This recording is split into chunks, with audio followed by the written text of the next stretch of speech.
कथन कथनिकारे विज्ञ पाठक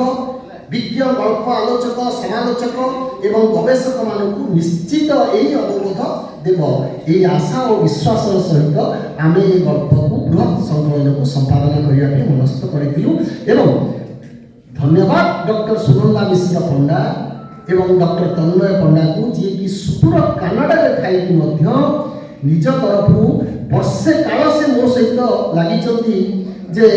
सार ये बही केबे करेंगे ये बही केबे करेंगे मुझे सब कहे ये बही कौन करवा सहज कथा समस्त सहित जोगाजोग कर प्रथम गल्प खोजे से प्रथम गल्प खोजिकी पाइबे तापर देवे अनेक गाल्पिक धरी दिखाँ जड़े वरिष्ठ गाल्पिक सत्य मिश्र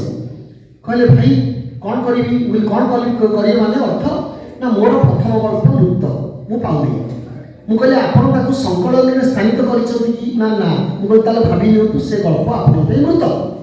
आपण पाउ नाहंती संकलन नाही ताकू आपण काई झुरी होउछथि तेनो आपण जो ता परवर्ती गल्प जोटा आपण पाखरे अछि जहाँ को आप संकलन में स्थानित करिसथि गल्पर मान्यता दैछथि आपण सेही गल्प को प्रथम गल्पर मान्यता दियंतु।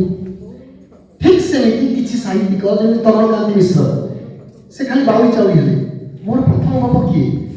मने नहीं दीर्घ वर्ष है दुईटी गप बाहरी गोटे मसे आगे मसे पछे